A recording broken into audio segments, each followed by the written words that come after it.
What have you done?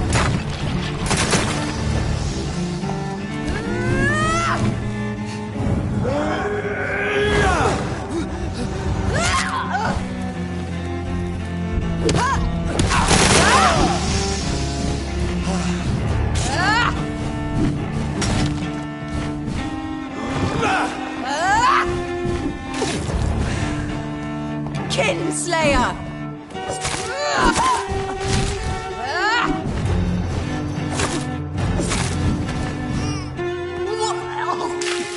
Rest in peace, monster.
I can't believe I'm doing this.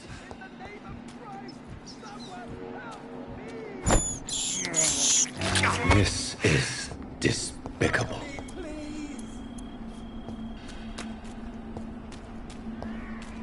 Assassin!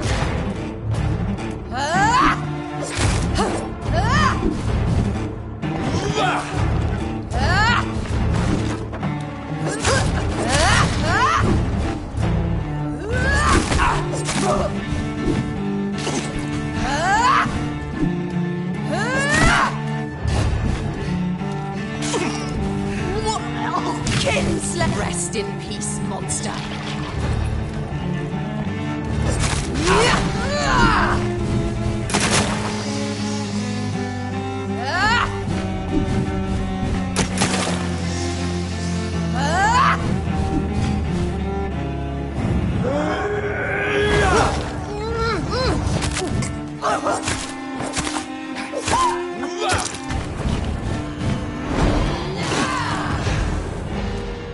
You've spared the precious Nurse Crane, but not your own Mary.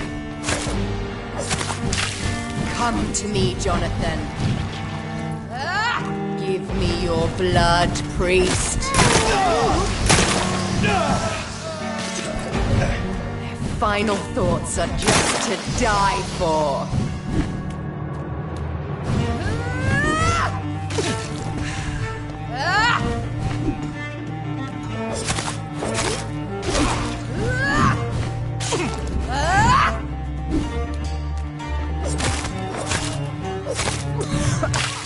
Kiss me again.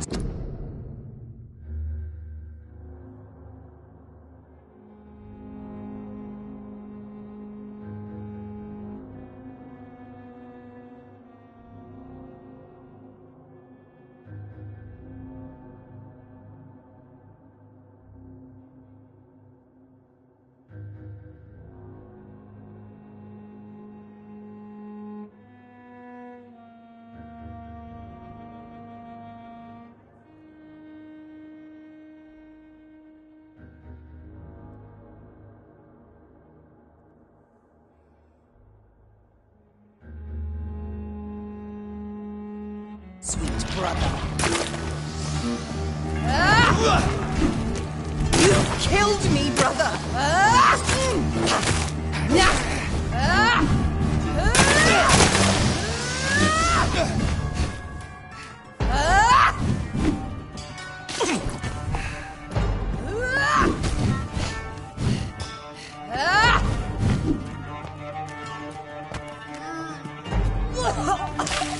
What have you done?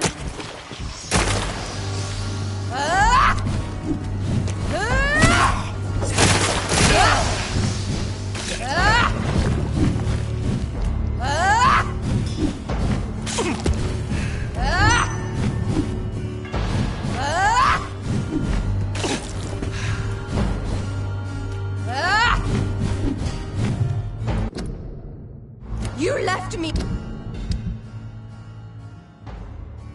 to rot in this grave.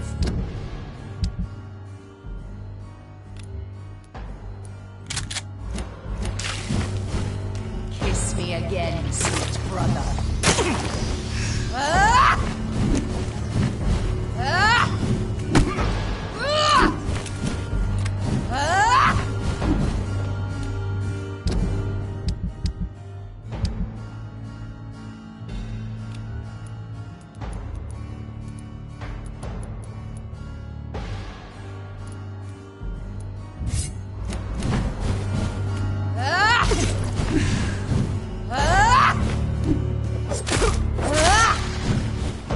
Assassin!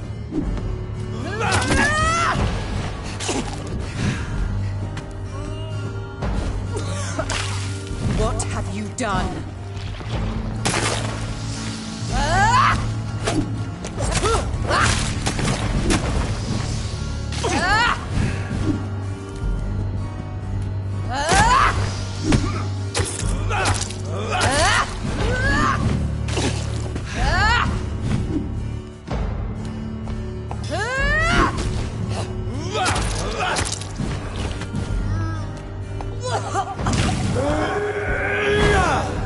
Come to me, Jonathan.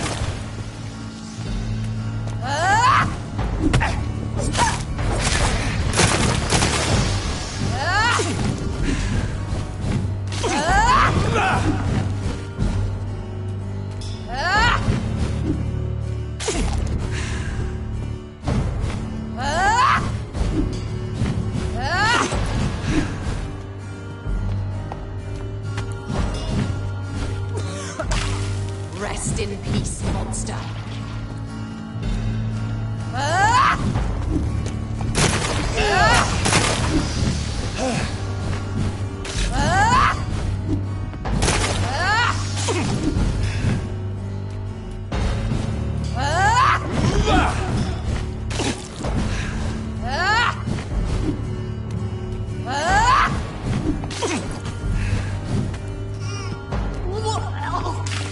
Come to me, Jonathan.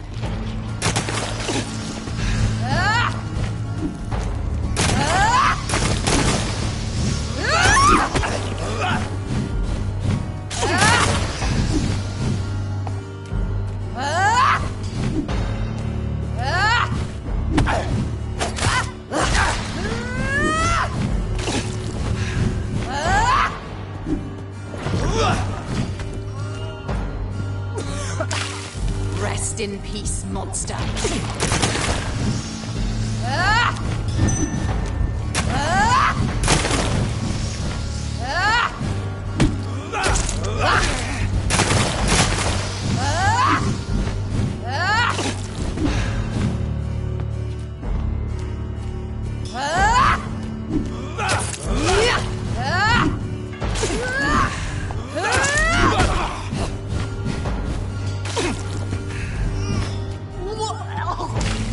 Kiss me again, sweet brother.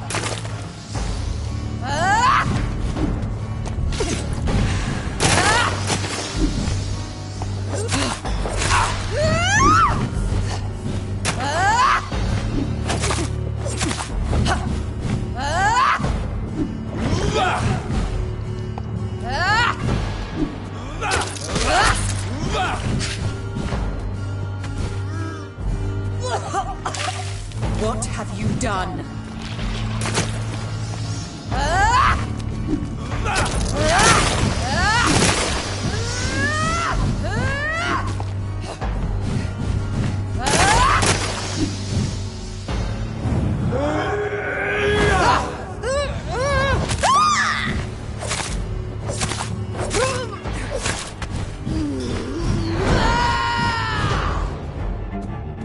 I'll make Kneel like a dog, just as you did to Sean Hampton! Kiss me again, sweet brother.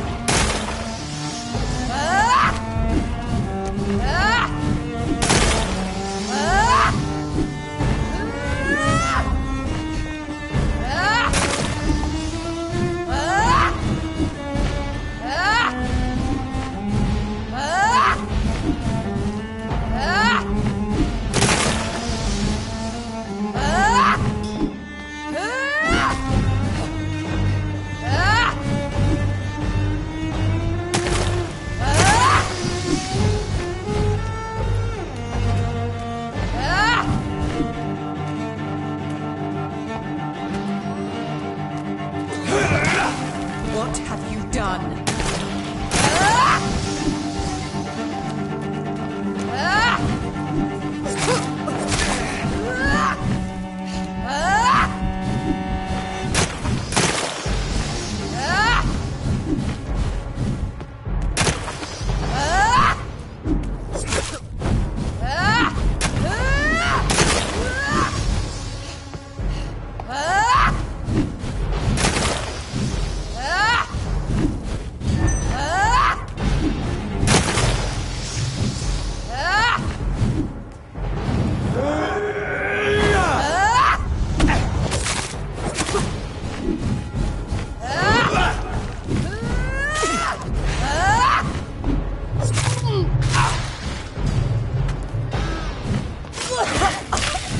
Rest in peace, monster.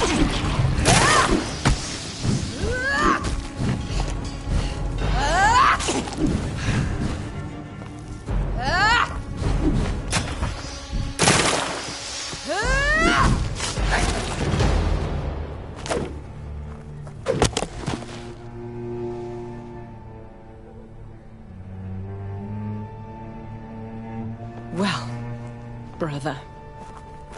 It's time to bring this conversation to an end. Forever. You know I will not play this game. Calm now, Doctor. Like a rabid dog. Or think you're performing an autopsy. Don't be ridiculous. I'll kill them all. The kind Dr. Swansea. The sweet little lass with hair of red. I am the Harbinger, bringing your punishment. Mary. Don't you see? This is not me. Flesh that never ages. All nightmare, no dream. Bring it to a close. Let me sleep.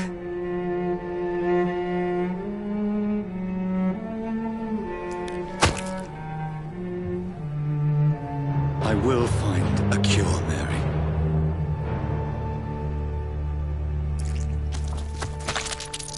I swear it.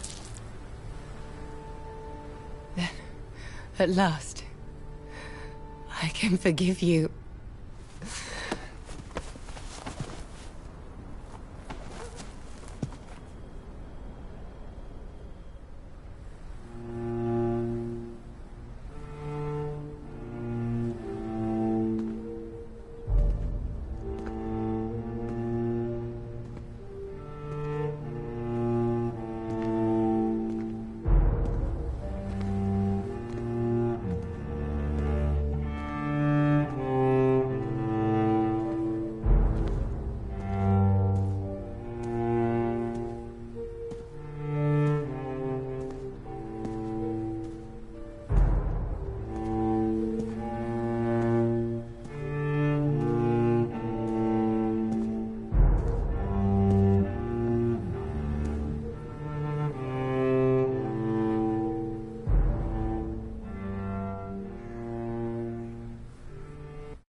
Blood.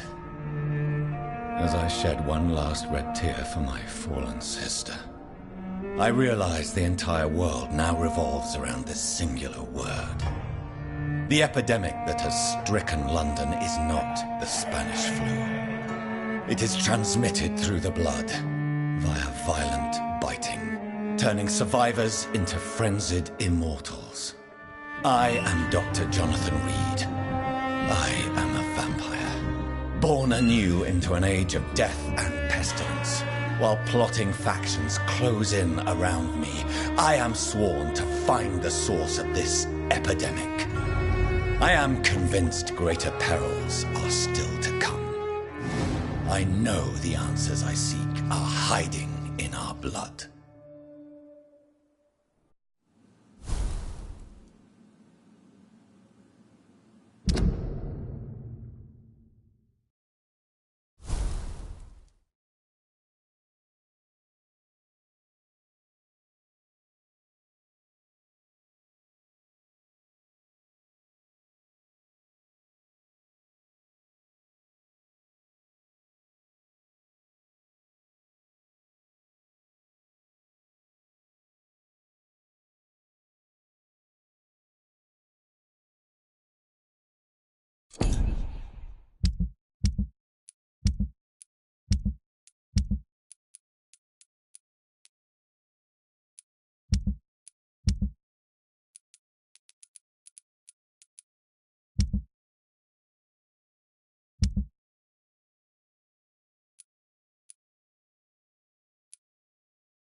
The flower's dying.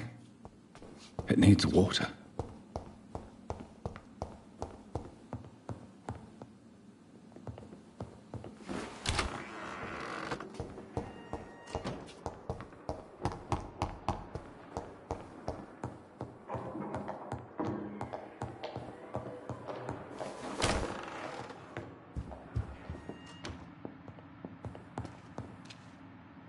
Jonathan, old chap, how are you tonight? I've seen little of you of late. I was conducting research in my room, away from the nightly routines. Of course, of course. Worry not, I understand. The situation has been testy around here. I won't deny it, but we still stand. What news do you bring? The news is not good, my friend. We try to keep the epidemic at bay, but street violence is escalating quickly. How bad is the epidemic? It is killing the infected patients faster. In less than 2 days now. The only blessing is that they are contagious for a shorter period. Tell me more about the violence. Jeffrey McCallum seems to have sent his war dogs on a hunt. On a nightly basis, Pre-Wen patrols exterminate every skull and vampire they find. Have they come closer to the hospital? No. They mainly focus on fallen districts or abandoned buildings. But they're growing in numbers. They must be recruiting heavily. Have you any reliable friends in the West End who might assist me? Unfortunately, you will be alone. Except for our ravishing red-headed acquaintance, of course. What about the Brotherhood of St. Paul's Stole? Where are they? There are only a few of us, and most others would not speak to you. I am the black sheep of our brotherly flock, you know.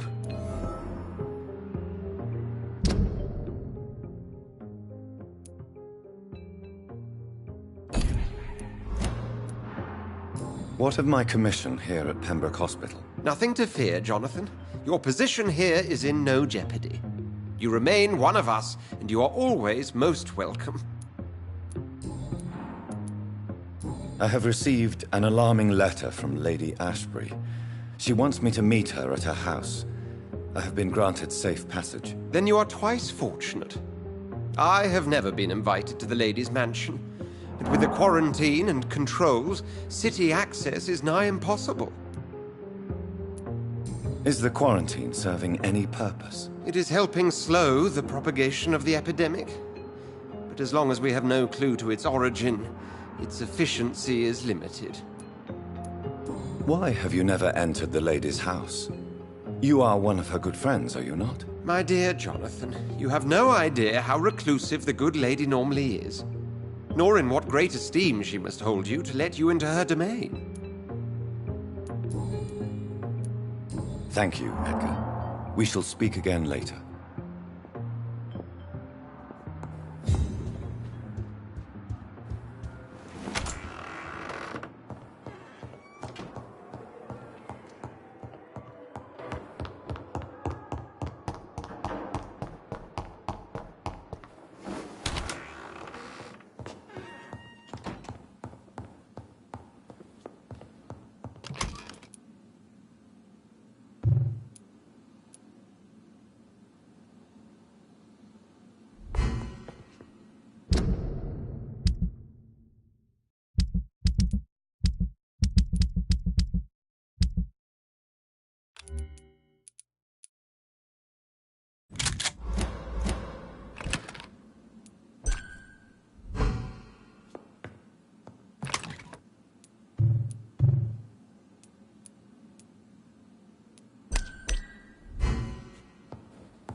Good evening, Milton. Good evening, Doctor. Still trying to save lives?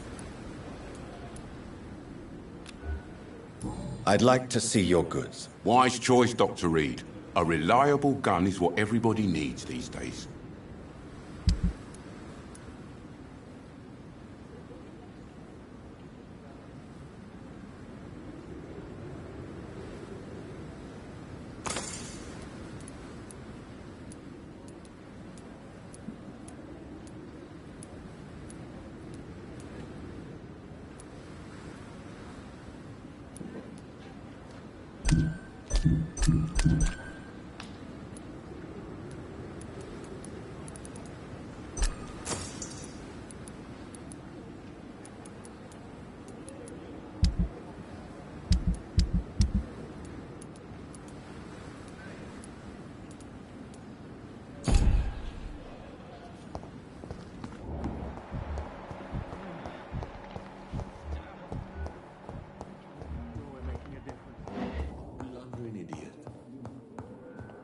It's locked. Good evening, Mr. Fiddick. Good evening, Dr. Reed. Any news about my operation?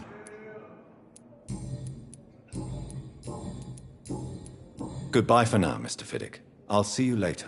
You always knew the words to calm the children, Ellen. I don't want to speak. As for me, blundering idiot.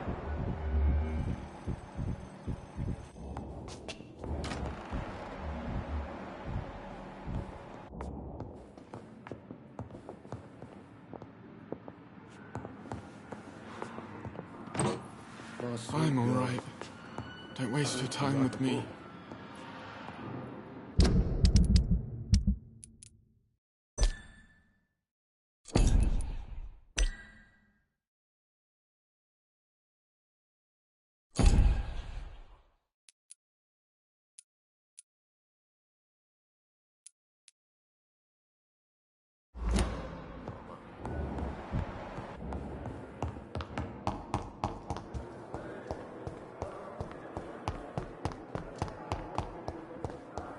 Fear and disgust on every...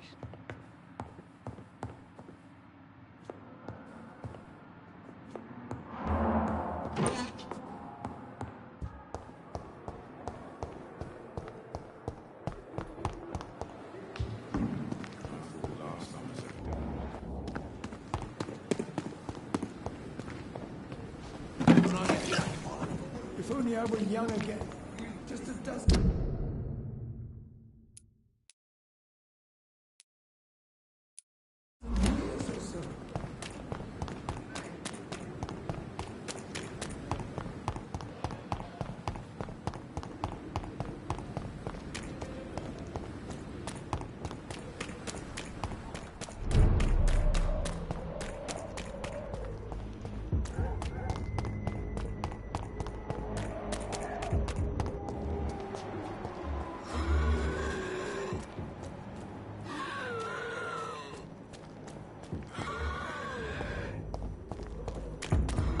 Look lively! It's on to us! Die, vermin!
Leech spotted!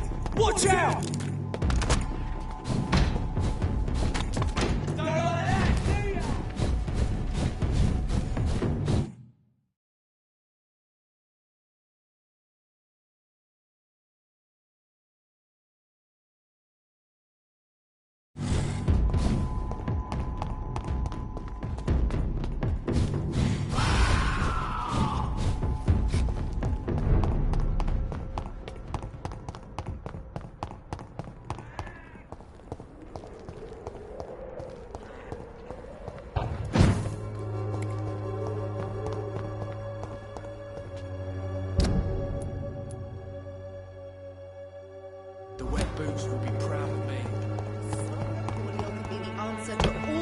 problems. Good evening, my dear colleague. I'd like to see what kind of medicine you're selling.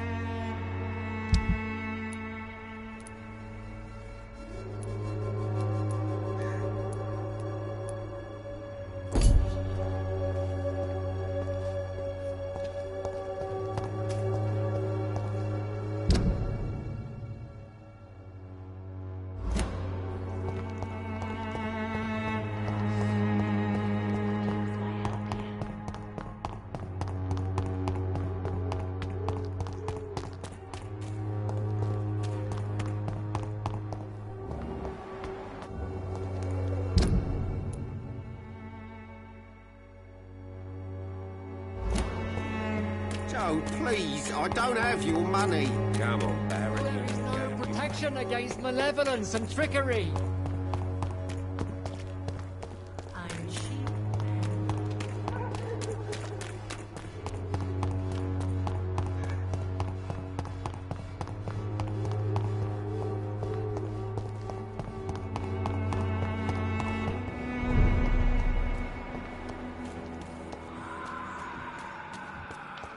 This is my territory!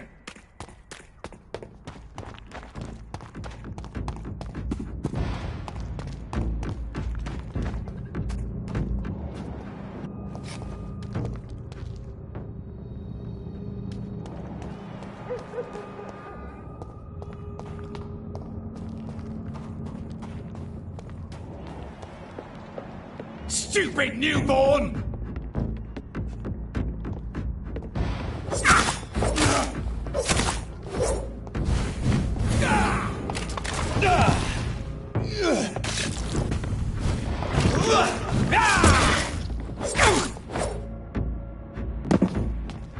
Your prey is mine now!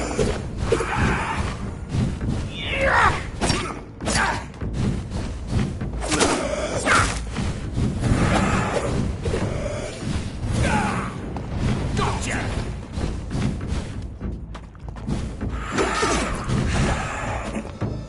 Don't you know better?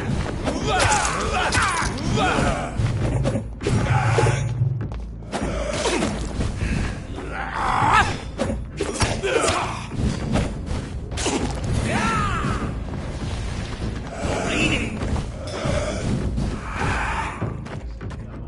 This is my territory.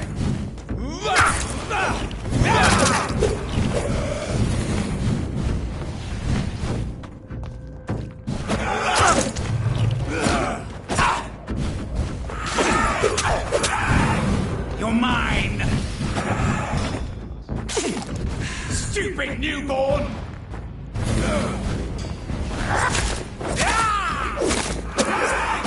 Gotcha!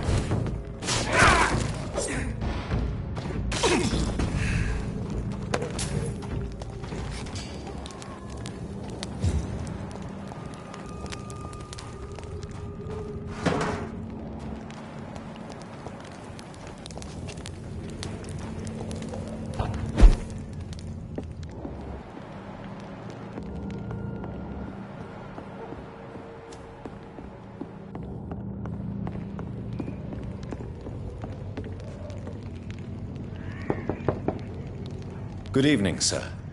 It's me again. Leave me alone, I say, whoever you are. It cannot be safe for a blind man to live here alone. Let me enter, sir. I swear I mean you no harm. Well, a voice never lies, and yours clearly is the voice of a gentleman. All right, Doctor, come on in. Wandering in this part of town at night, you're either brave or a fool.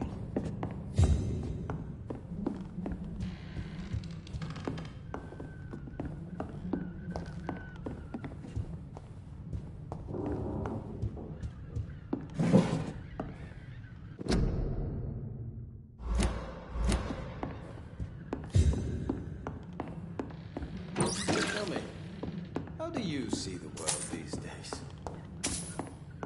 It's locked, all right.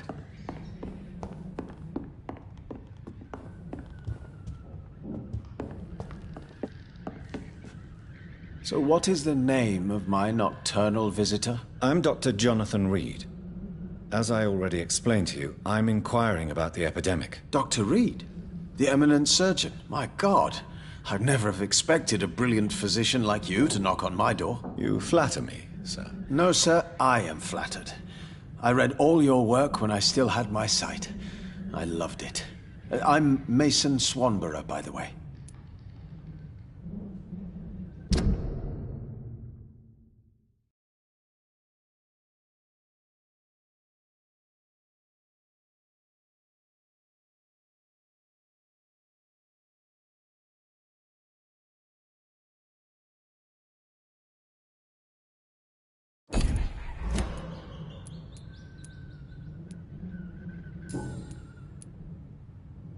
And what else have you learned about me, Mr. Swanborough? I know you assisted Professor Carell in France, and that you invented a new blood transfusion method based on his work. Yes.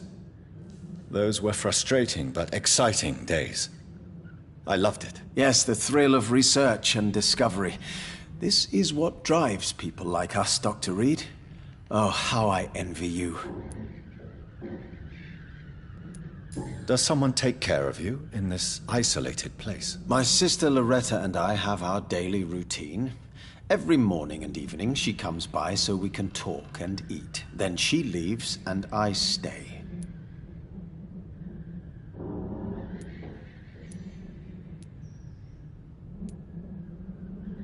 Where does your sister go? Well, let's just say, she earns enough money for us both. What's so amusing about that? I won't hide the truth from you. Loretta sells a fake miracle elixir to the sick people of Whitechapel. Do you not appreciate your sister's visits? Loretta is the best and worst thing that happened to me, and I believe she could say the same thing about me.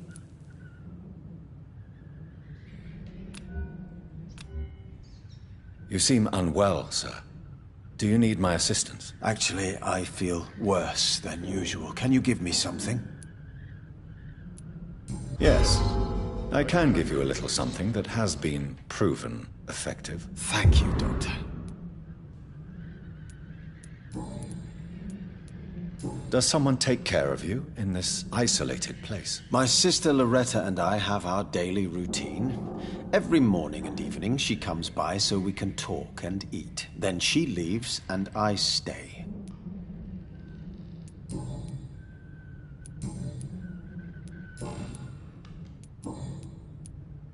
How is the sanitary situation evolving in Whitechapel these days? I hear them hissing and scratching at my door every night.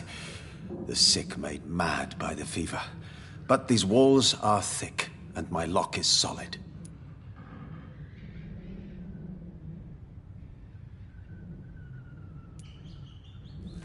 Goodbye, Mr. Swanborough. I'll leave you now. Wandering in this part of town at night, you're either brave or a fool.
can't believe I'm doing this.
Good evening, Mr. Elwood. Evening, Dr. Reed. Soldier, do you need assistance? Not really. I think I caught something in this bloody hospital. I swear I'm dead, yet smiling inside, Dr. Reed. As long as you remain here, I will make sure you don't have to worry about your health. Don't think you can do much about it. Damage is done.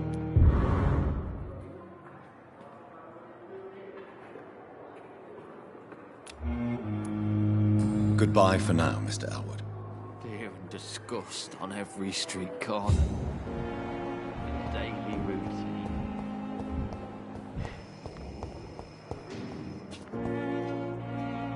I'm quite busy right now, Dr. Reed.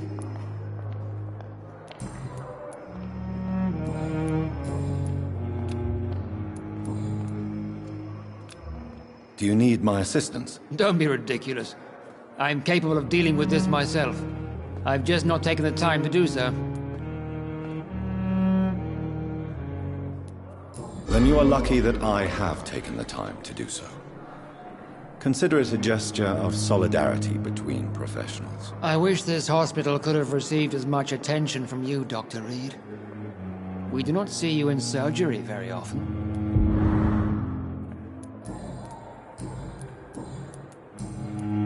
Thank you for your time. We'll talk later. Don't worry, sir. I'll be back in a few minutes.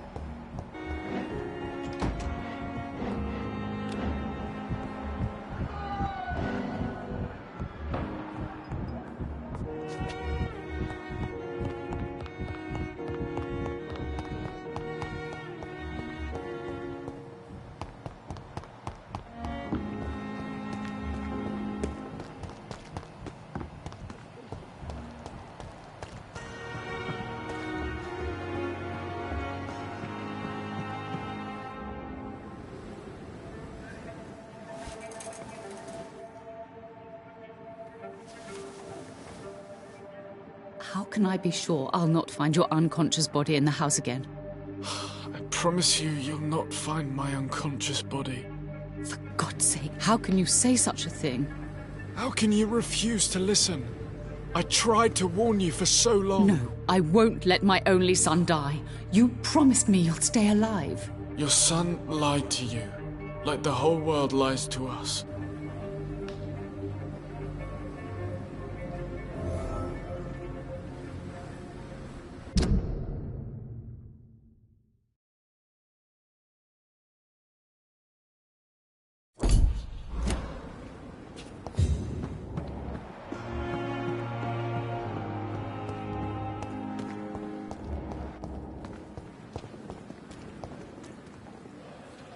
Good evening, Milton. Good evening, Doctor. Still trying to save lives? Do you need any medical help, Milton? I'm afraid I do. Like everyone in this hospital. It's a sad state of affairs when even the hospital workers are worried about disease. Our job brings us into contact with all kinds of infections, Milton. There's no shame in being ill while you're in a hospital. That's easy for you to say, Doctor. I get the feeling you don't fall sick often. But thanks, anyway. I'd like to see your goods. Wise choice, Dr. Reed. A reliable gun is what everybody needs these days.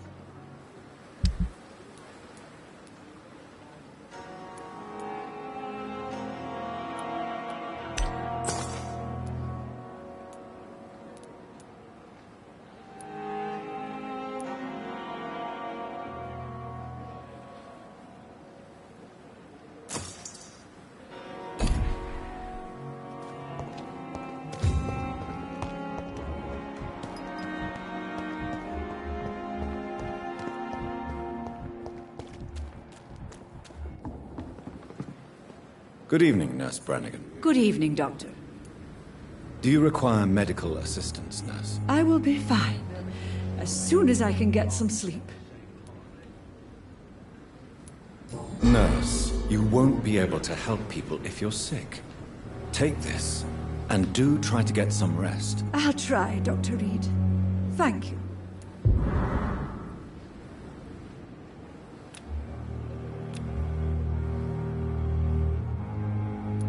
Goodbye, Nurse.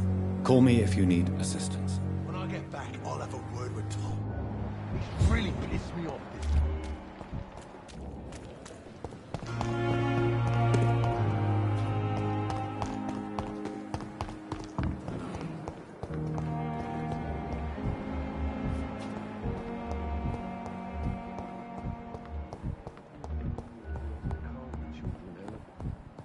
As for me... Good evening, Mr. Fiddick. Good evening, Dr. Reed. Any news about my operation? Is there anything else that's bothering you? Can I help in any way? Really? Why has no one else asked me that since I got here? I thought I was in a hospital.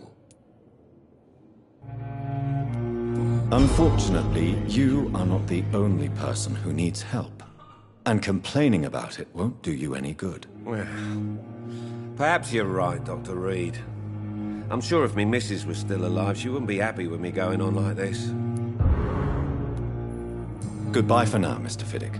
I'll see you later. You always knew the words to calm the children, Ellen. As for me... Falling apart.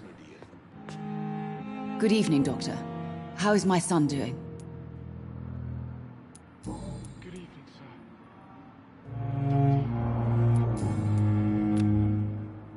Do you require medical attention as well, Mrs. Goswick? Do you know you're the only one who's asked me this? No. I don't feel well, actually.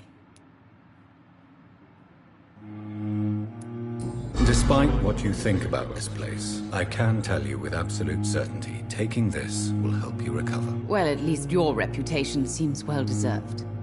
Unfortunately, I can't say the same for this hospital.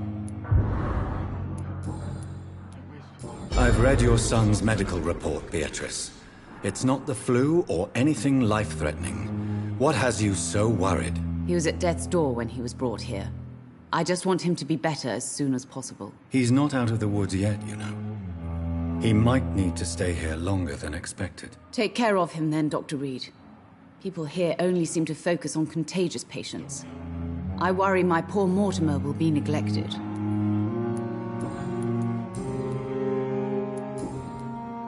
Goodbye, Mrs. Goswick.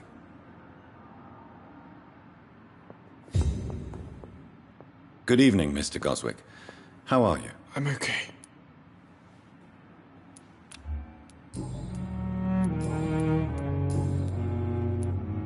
Admit it, Mortimer. Your mother had you hospitalized here because you tried to kill yourself. Yes, it's true. All right, then. This is the first time we've really shared information about your case. Shall we call this progress? Call it what you want, Dr. Reed.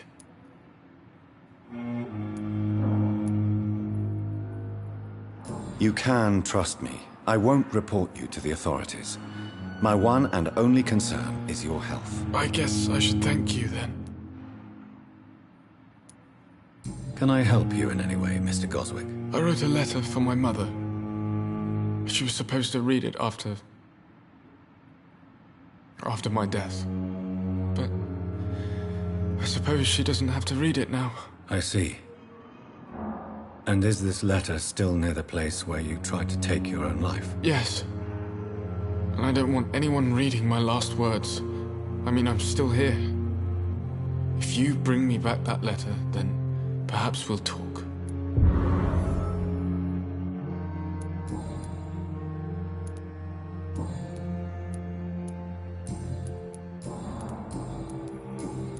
I have to go now, sir. But don't hesitate to contact me if you need any help. I'm all right. Don't waste your time with me. Good evening, Doctor. How is my son doing?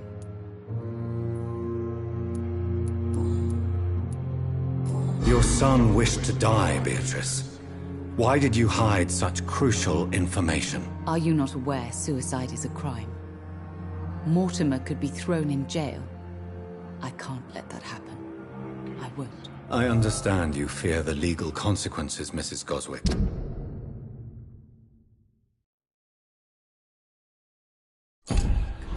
But don't you realize your silence significantly affects your son's case? All my son needs is help and comprehension. Not judgment and punishment for what he may or may not have done.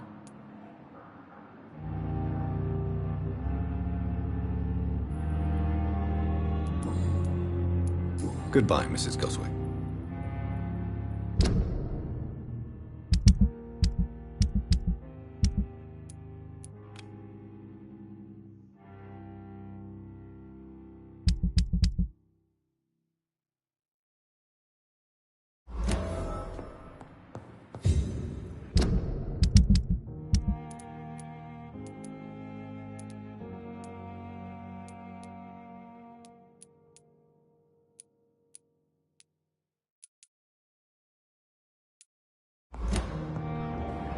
I will not let you down, my boy.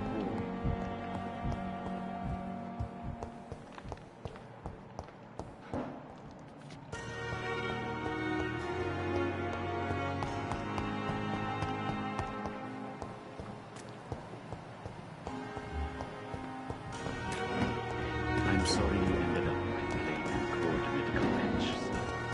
I understand you must be very angry about this unfair situation.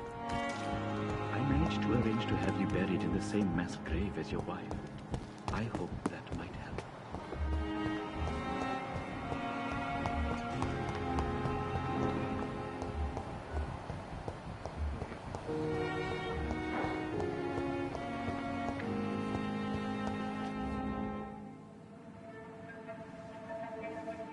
You don't mind if I search your pockets, do you, sir? You won't need any of these anyway. I'm not stealing from you, mister. I'm only redistributing your belongings to people who need them more than you. You see, no one has claimed your body, sir, so it would be such a shame to bury you with your valuables. I will not forget you, sir, and I thank you for your generous donation.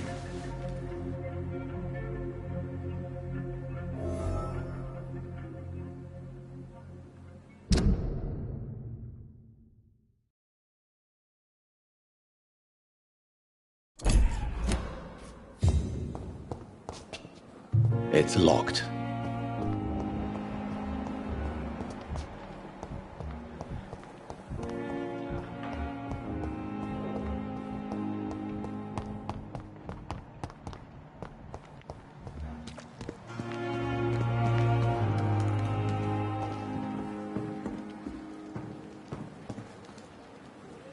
Good evening, Dr. Reed. Such a pleasure to see you again. Do you need medical attention? Well, the proximity of the dead is not the most healthy company, even if the quiet can be appreciated.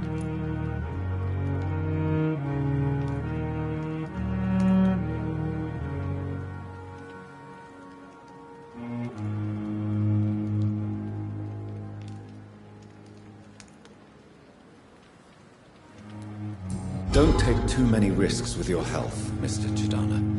None of us are immune to this disease. And that is a good thing. Death and disease is a constant reminder of our mortality. But you have my thanks, Dr. Reed.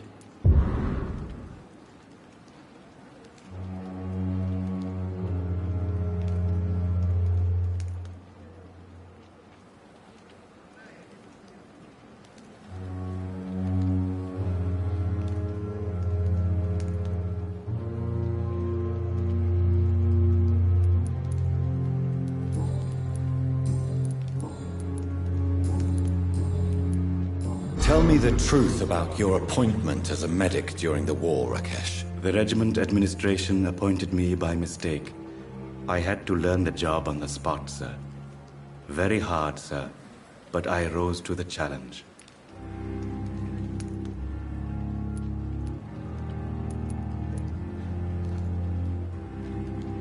Do you realize how many soldiers died because of that decision? You should have refused. Yes, sir. I swear I did, sir. But no one listened. When the first wounded arrived, I had to do what I could. It is an unbelievable story, Mr. Chidana. It was a time beyond belief, Dr. Reed. But I'm happy not to deal with the wounded. I prefer caring for the dead now. You can't impersonate a doctor. You can't improvise a medical education People could die at your hands. You're absolutely right, sir.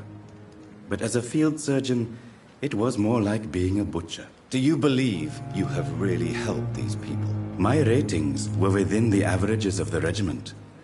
I saved lives, Dr. Reed. Does that not say enough about triage and war surgery?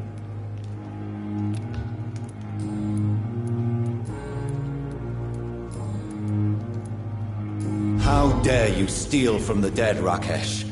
Is that what your pawnbrokers is really about? These people are dead, sir.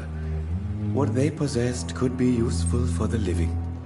And I'm sure they would agree if they could speak.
You should show respect for the dead.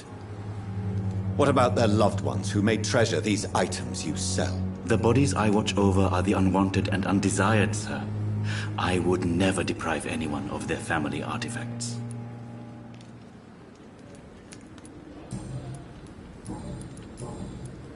Please show me what you have to sell. Of course. It's just trinkets and curios, really. But I'm sure they can be useful.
Best stay back, sir.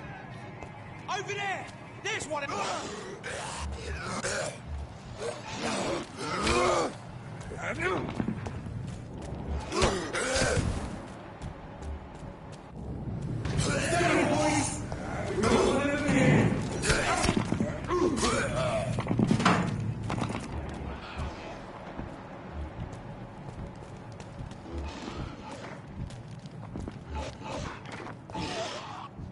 That's gonna hurt!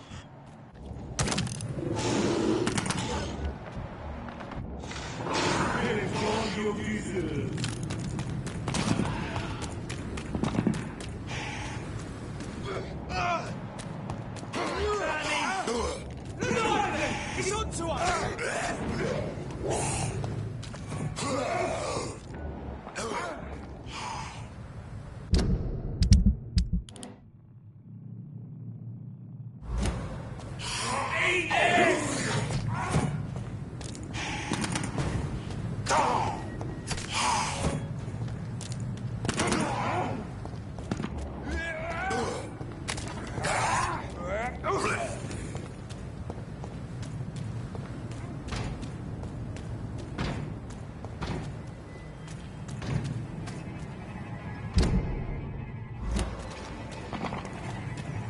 Sorry, sir. No admittance. Last warning! Die, vermin!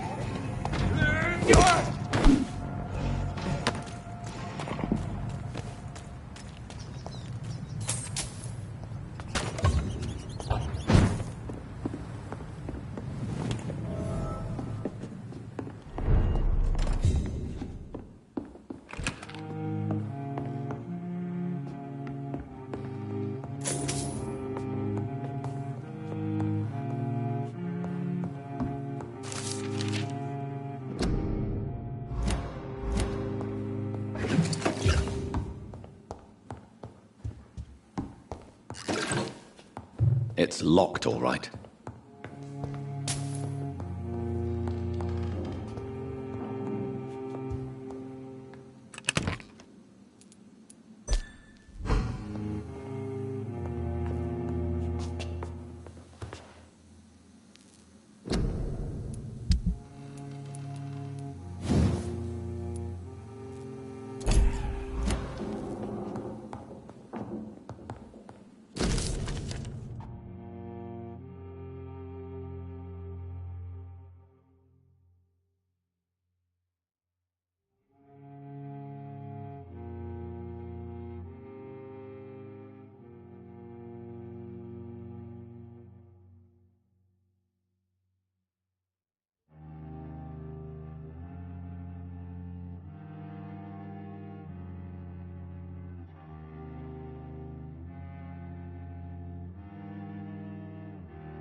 In this letter, Mortimer Goswick does nothing to hide his desire to die. I could give it to his mother, but doing so would betray his trust.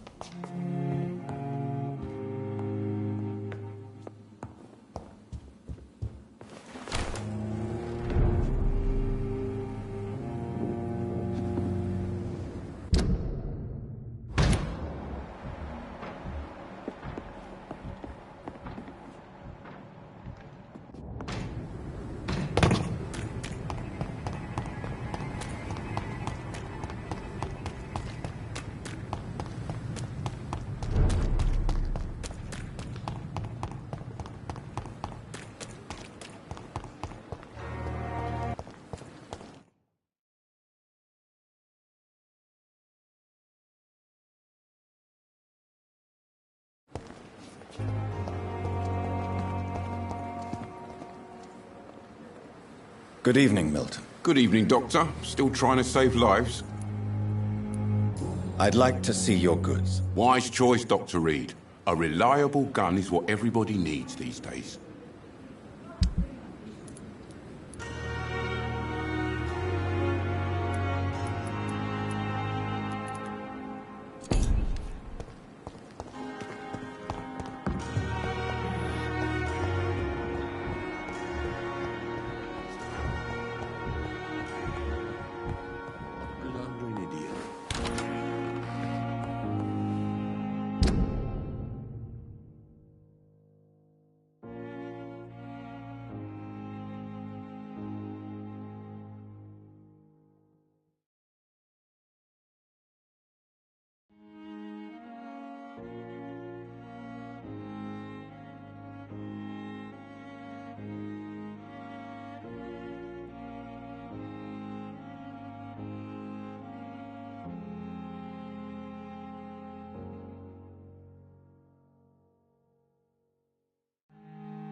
Good evening, Mr. Goswick. How are you? I'm okay. I have retrieved your letter, Mr. Goswick. I can assure you that nobody read it but me. Thank you. This is for you, then. For your help. And for your silence. I think you should talk to your mother. It would be good for both of you. Thank you, Dr. Reed. I'll think about it. Now please, let me be.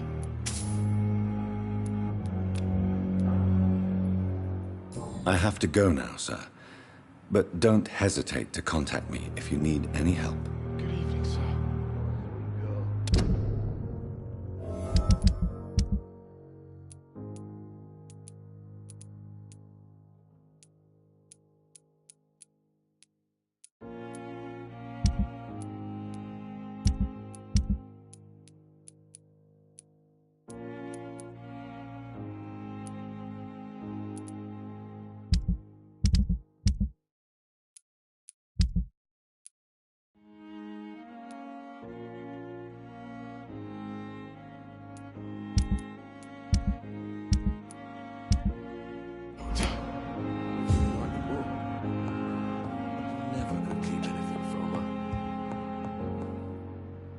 Good evening, Doctor.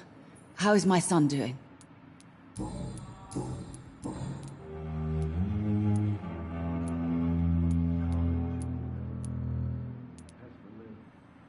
Mortimer is extremely vague as to his motivations for committing suicide. Tell me more about what you know. As you say, Mortimer had no reason to die. All he said to me was that he wanted to make the world a better place.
Why did your son feel so useless when facing the world? I think it was more that he could only see the melancholy facets of life.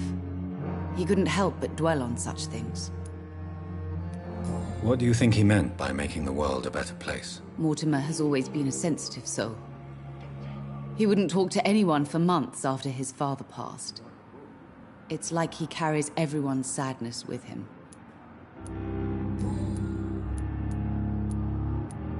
I have read your son's suicide note. It was not an impulsive gesture, nor was it his first attempt. He threatened to kill himself a few times before. But I never thought he would dare to punish me this much. Punish you? Why? I've known for a long time he was not happy with his life. But I always hoped he cared enough to avoid making me suffer like this. Do you realize your son could try to kill himself again? He might succeed next time. I think about it every minute. But I won't stop fighting for my son's future. That's how much I love him.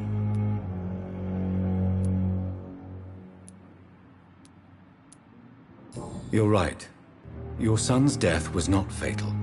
And unlike many on their own, he is lucky to have you by his side. I can't give up on him. I just can't. I have conceded many times in my life, but giving up on my son is something I am incapable of.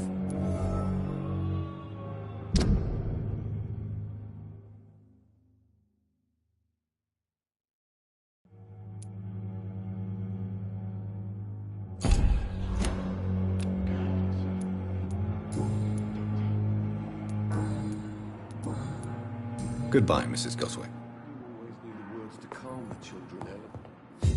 As for me, good luck with you.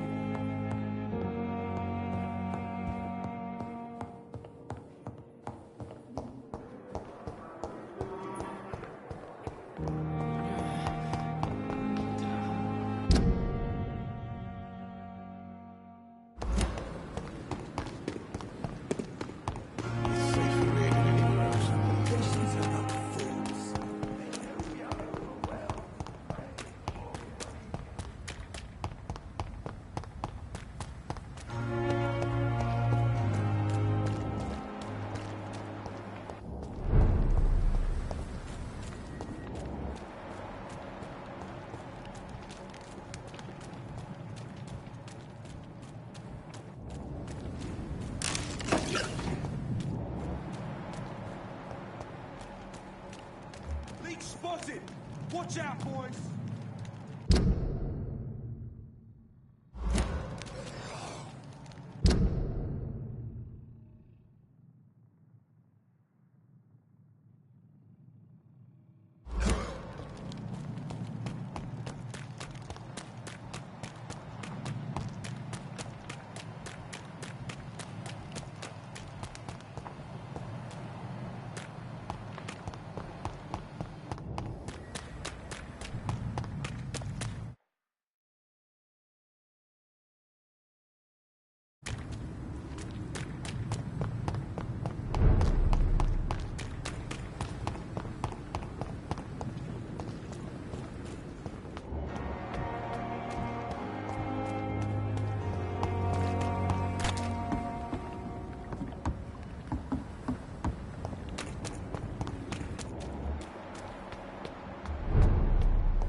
You must prepare, child, for the earth is bleeding and the harvest is upon us. Stay away, whoever you are! This is no time for petty quarrels, my champion. Can you not hear? The famished queen has awoken.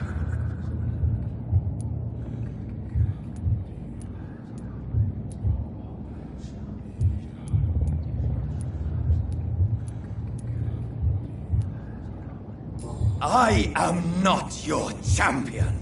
But of course you are, son. As surely as you are the blood of my blood. I had to kill Mary. I have known your pain, child. Do not succumb to... Silence! I dismiss you, now! The land calls for a champion. All and everyone needs you. Silence! I'm tired of all these puppet shows.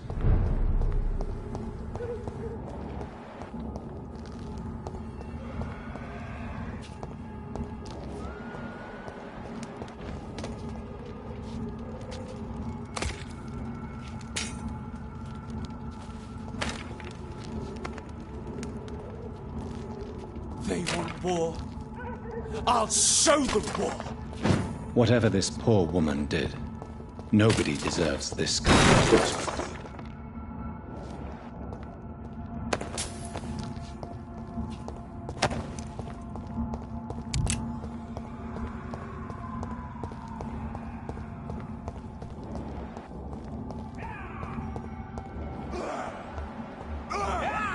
Filthy piece of shit! Burn, vermin! Darkness! I'll send you to hell! You'll pay for this! Want some of this? I'll send you to hell! Die, beast!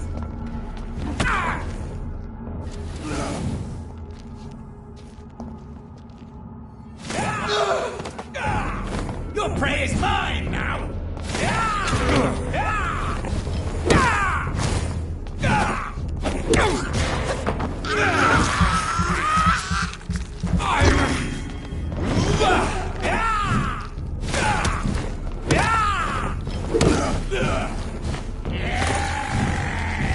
Feed me!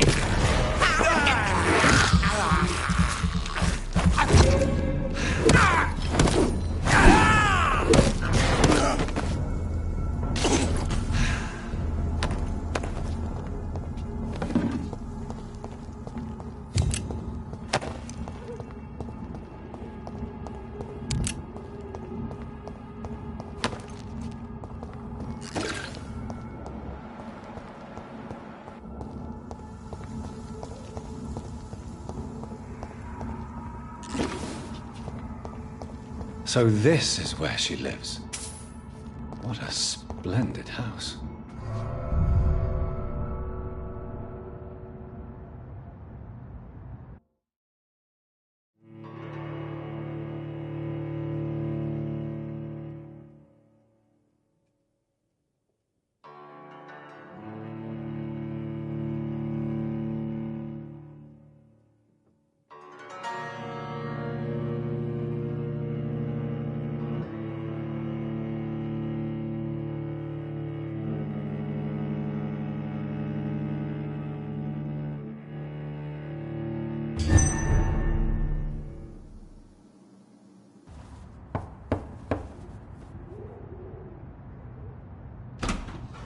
Dr. Reed, welcome. How are you? As good as one can be, considering the circumstances. Yes. Death and affliction seem prevailing themes of late. Please, come in. We have much to discuss. I hope I haven't disturbed you. Not at all. Actually, I was counting on you visiting me tonight. How strange, this painting. Beautiful, melancholic, yet with a haunting dignity. Indeed. A long time ago, a friend asked me to paint this for him, but I kept it in the end. I did not know you were a painter, my lady. There are many things you do not know about me, young Ekon.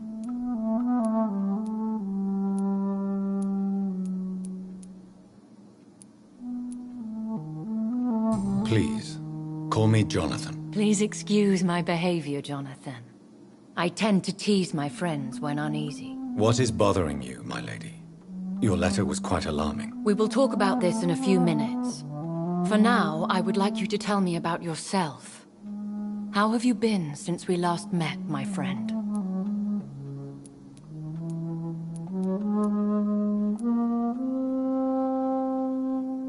My sister Mary. She was made a vampire in the same way I was. She was the one killing all those people everywhere I went. Vengeance is a powerful force for those betrayed. Made vampire through careless error. Victims by surprise.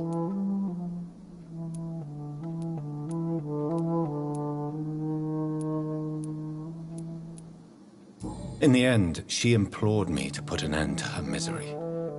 But still, I felt I had taken her life twice. I am so sorry for my accidental cruelty. Had I known your dear Mary was still alive, I would never have sent you to pray for her soul in that church. There is no need to apologize, my lady. Your words have been most helpful in these difficult times. Thank you, my friend. If only we could have guided your poor sister through her terrible nightmare. I swear I did not intend that. If only I had known then how vampires are created. That is the scientist speaking. In truth, most of us do not know how it really works. Personally, I make sure my prey will not return to haunt me. What do you mean? I am merciless, Jonathan. I only feed on the dying, and I make sure they are dead before leaving their remains.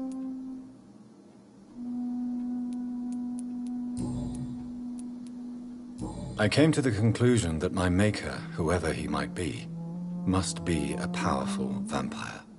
Certainly extremely old. How have you reached this conclusion?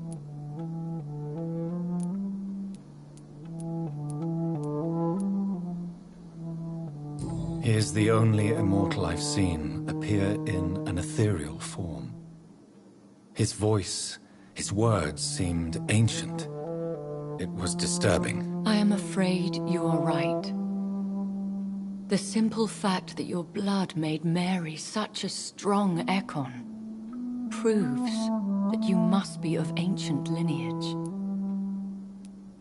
I felt this power, radiating like an aura every time he appeared. Most ancestral vampires of England were killed by the Guard of Prewen half a century ago. I wonder who your maker could be. You have no idea who he could be? Some of the ancient ones fled England. Some may still be in hiding. All I know is you, my friend, are a pawn in some secret and obscure game of chess. I think I should ask the questions, your ladyship. After all, it was you who invited me to settle this most urgent of matters. Fair enough, Jonathan. The situation is critical. We do not have the luxury for etiquette. Please do not misunderstand me. I would be delighted to discuss mundane matters and idle trivialities. If we survive the dark nights to come, we shall have all the time in the world to speak, you and I. For now, please follow me, Jonathan. I must say, your house is exquisite. One of the advantages of living forever is having the time to be selective with one's furnishings. I took the liberty of having tea served. You can still drink tea. Can't keep it down, but I do so enjoy the aroma. Let us toast to make-believe. And of course to your health, Jonathan. And to yours, my lady.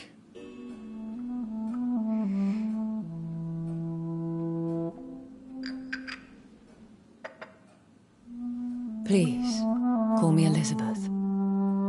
So, my lady, why, truly, did you invite me here? I've been asked to deliver an official invitation to meet the Ascalon Club.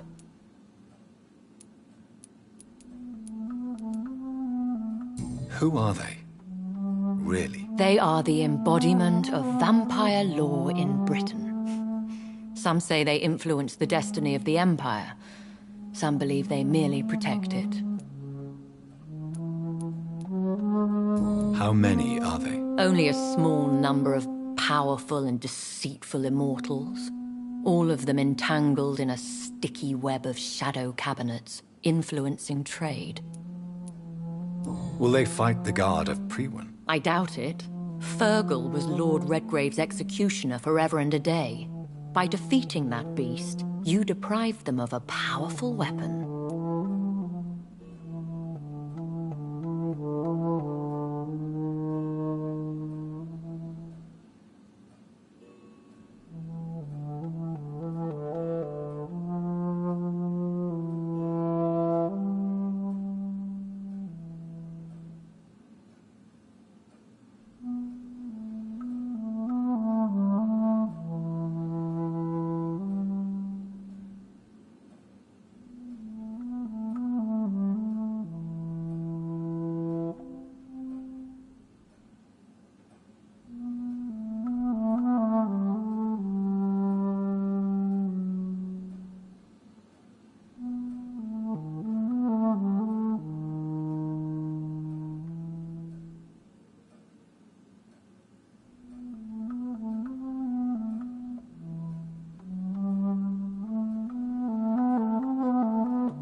Why use you to contact me? Because they know we are close.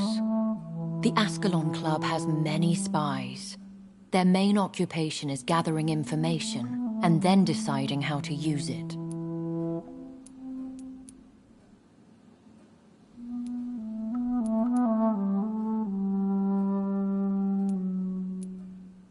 Why not ask for your help? Since you are obviously a powerful and influential immortal yourself. You have to understand that I am invisible to the eyes of Ascalon, for I am a woman. That suits me well, as long as they leave me alone. Have they threatened you in any way? Not at all. Their message surprised me at first, but it is only logical, considering the critical situation in London. Should I trust them? Of course not. Do not misunderstand me. They can be very useful, but I believe their long-term goals differ from yours. Why meet them then? Because nothing truly important can be achieved in this city without their consent. They could be powerful allies in this current situation.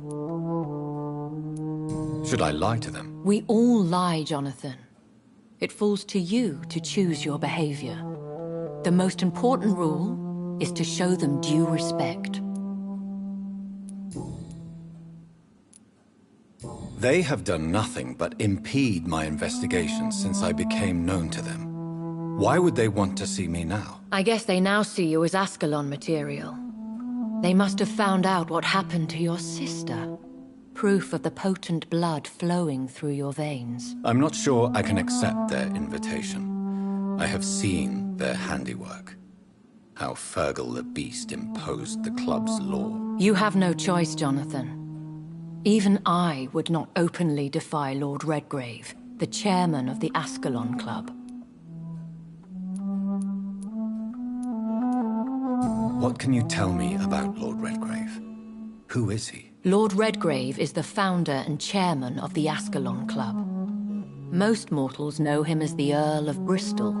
He is rich and extremely influential. Have you met him? Only on rare occasions, for he never goes outside the club. And women are not awarded membership, even immortals. How old is he? How long has he been a vampire? Lord Redgrave claims to be the progeny of William Marshall, the most valiant knight who ever lived. If that is true, he could be very old. How powerful is his reach? The Ascalon Club may be the most influential secret society in England. Not all its members are immortals, but they are all very powerful. They are not all immortals. How is that? The club is mainly comprised of political figures who seek the safety and expansion of the Empire. The most loyal are awarded immortality. Any familiar or famous names? As the richest, most relentless British tycoon, Aloysius Dawson is considered ideal Ascalon material and has been watched for years.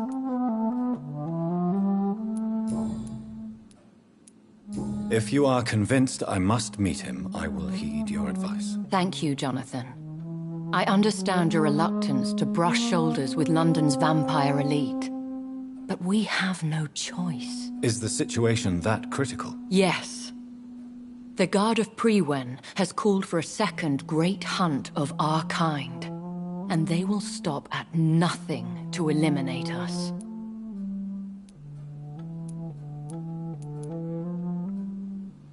Will the Guard of Prewen and the Ascalon Club fight each other? I doubt it.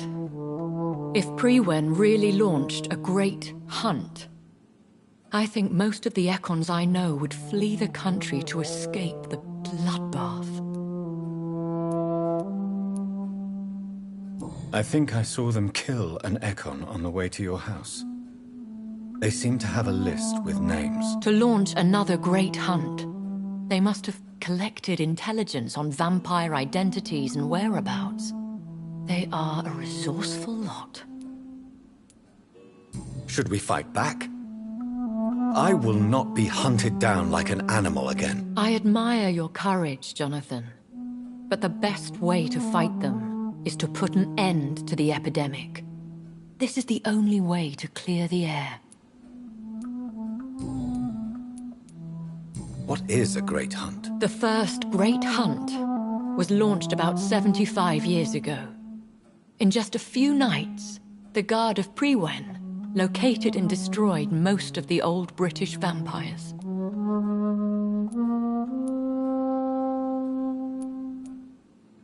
Why start a second one? Prewen has always seen us immortals as a threat to mankind.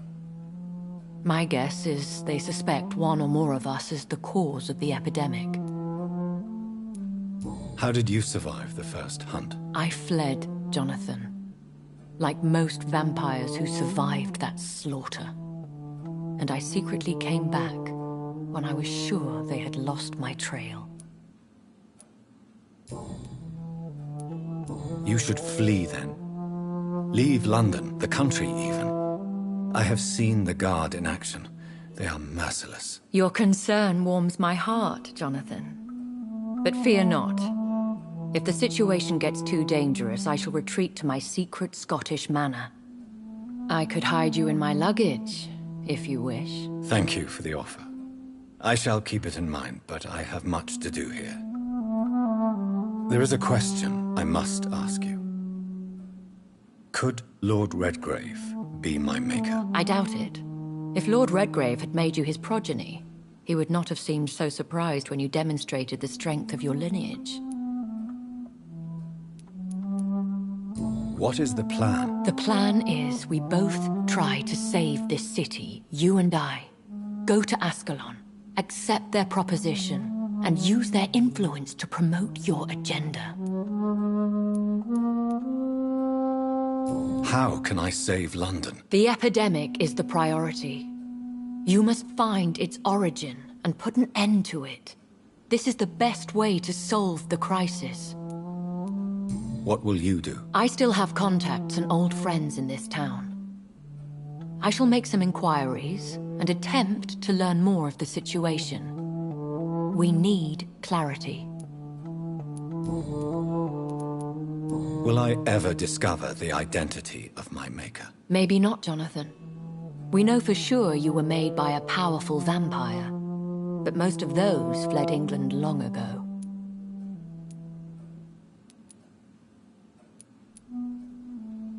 You have no idea at all?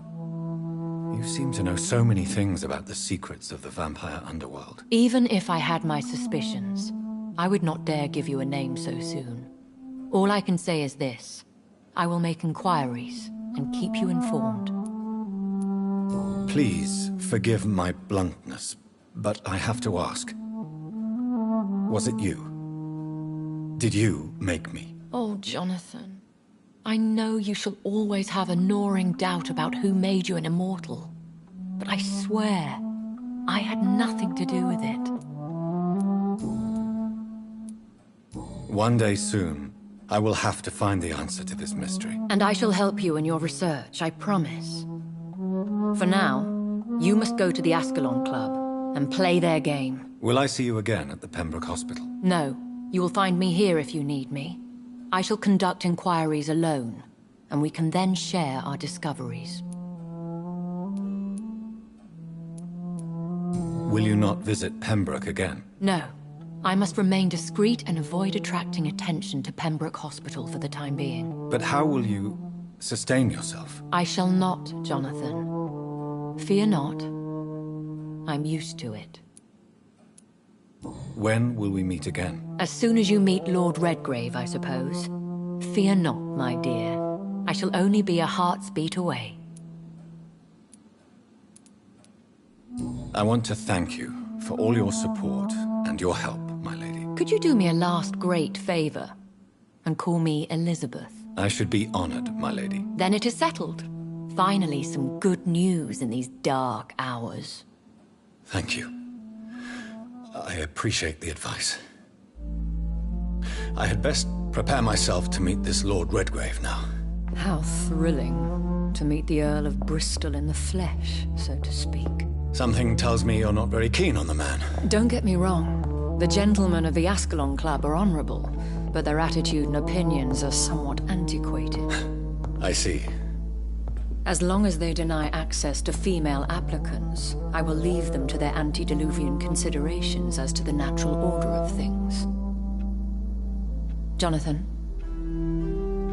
promise me you'll be careful. Of course. But why the fear in your voice? Look at me, Jonathan. I am. I mean, really look at me, young Ekon.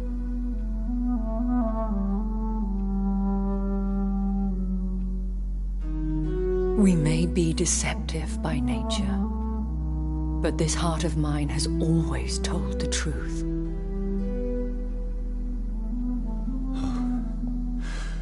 Elizabeth. Go, my friend. But come back to me soon.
So, time to visit the Ascalon Club.